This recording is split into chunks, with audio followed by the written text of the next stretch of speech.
Alright guys, welcome to the YouTube video. It's been a few months since my last upload, so I do apologize for that, but here we are at the next upload, so let's get started. All we're doing in this video is we're installing Mishimoto's Oil Catch Can for the Nissan 350Z. Its biggest sell point for me is that it's specifically meant for the Nissan 350Z. So it comes with a bracket and it goes in one specific place, the engine bay, which you compare that to universal catch can.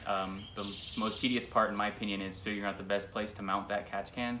Mishimoto makes that a whole lot easier, and this install itself probably takes 20 minutes max, so it makes the whole install a lot easier. Its second reason I think you should get it is it's an inexpensive mod to do to your Z. It's about 240 bucks, and it's even less than that if you're sponsored by Mishimoto, which if you aren't, I'll put the link to the application in the description, so if you're interested in that, click the link, fill out the application. They usually let you know within a couple days. I mean, worst they can say is no, but if you do get that sponsor, go to the comments, comment below if you got it or not. I would love to hear if you guys got that sponsor. Let's get started with the install, guys.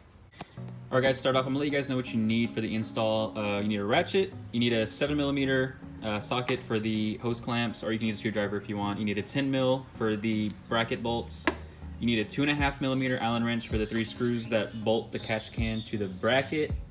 And then I have all the parts laid out already too. So I had the 4 hose clamps, the catch can, and I actually had the 2 fittings bolted in already. And I had the 2 hose, and then like I said, the bracket itself. So let's go ahead and start with the first step, guys. Alright guys, so the first thing you're gonna wanna do is you're actually gonna wanna take off these 3 bolts right here. So you need this one off, this one, and then this one, and these are all gonna be 10mm bolts. So when you take these off, it's actually gonna detach the bracket for the power steering from the body, which we'll be able to replace with the new bracket. So we'll do that first and we'll go from there, okay? Alright guys, so I got those 3 bolts off. You're gonna wanna save those. You're gonna need to reuse those for the new bracket. So I got them right here, and you're also gonna wanna save these 3 rubber grommets that are on the bracket. So you got one right there, and you got those 2 over there. Save those. You need to reuse those on the new bracket.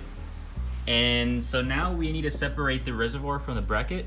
So all I did, it's a really easy thing to do, just put a screwdriver in between this clamp right here and the plastic piece, because this clamp is actually going to hold this to the bracket. So when you put a screwdriver in there, you'll be able to use both hands to separate it from the bracket, and we can go to the next step, guys. All right guys, so you can see here I put those 3 rubber grommets onto the new bracket.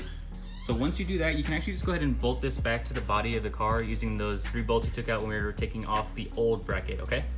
So once you do that, you can actually just go ahead and put the power steering reservoir back onto this spot right here. And then once you finish that, we can move on to the next step, all right guys? All right, now that you have the new mounting bracket bolted to the car and you have the power steering reservoir attached to the new bracket, we can actually go ahead and take the catch can, and we're gonna go ahead and bolt it to the new mounting bracket using the 3 Allen screws that are provided to us. So when you go to do this, you're gonna wanna mount it like this. So you see how the screws are lining up with the slots, and you're gonna wanna have it like that. And it's slotted a little bit to allow some adjustment, but that is how you're gonna wanna have it mounted, all right? So go ahead and do that, and once you finish doing that, we can go ahead and move on to the next step. All right guys, so now you have the catch can bolted to the mounting bracket, we can actually do the next step, which is we're just gonna remove this little piece of hose right here. So you're gonna move this spring clamp up a little bit. So you just keep going down the hose, you'll find the next spring clamp, which is right here, okay? So just take both spring clamps and just move them towards the center, and you'll be able to take off that little piece of hose. So go ahead and do that, and once you do that, we can move on to the next step. Okay guys, so this is what you should have taken off. You got the 2 spring clamps right here. This is the little piece of hose you should have removed. So you can see here we have 1 port right here, 1 port right here. And go ahead, if you haven't already, go ahead and screw on your fittings, and then you can go ahead and put the hoses on. So how the hoses are gonna go on, we're gonna go like this. So this is the small 90-degree one. That one's gonna go on like this, like that, okay?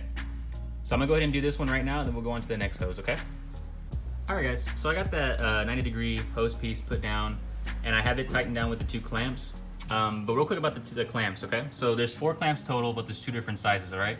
So the 2 big ones are gonna be used on these 2 fittings right here, okay? And the 2 small ones are gonna be used, one right here, and then one right there, okay? So just make sure you don't get those mixed up, otherwise you might not get a good seal and you could have a vacuum leak, okay? So let's go and move on to the next hose, which is this one right here. So this one's actually gonna be run underneath this harness right here, okay? So it's gonna be run like that, all right? But basically it's just gonna go in like this, okay? So just remember, small clamp is gonna go right here on this end, and then the big clamp's gonna go over here on this end right here. So, all right guys, so let's go ahead and do this, and we can finish up this install, all right? All right guys, so the install is 100% complete, but let's just do a quick little checklist just to make sure everything was installed correctly. So let's start over here at this inlet over here on the engine. So that should go into the 90-degree angle hose, which should go into the fitting labeled in on the catch can. Keep going out. Here is a fitting labeled out on the catch can, and that should go into the longer hose piece that was provided. And that goes into the little inlet right here on the engine bay. But guys, that is pretty much it for the install, so let's go ahead and finish up the video. Alright guys, like I said, it's a really easy install. It shouldn't take you longer than 20 minutes to install this catch can. But if you found the video helpful at all, be sure to leave a like. And if you want to see future content where it's just me doing installs on my 350Z, be sure to subscribe. If you have any questions or suggestions, just leave them down below in the comments. I respond to everybody in the comments section. That just about does it for this video, guys. Thank you for watching, and I'll see you guys next time.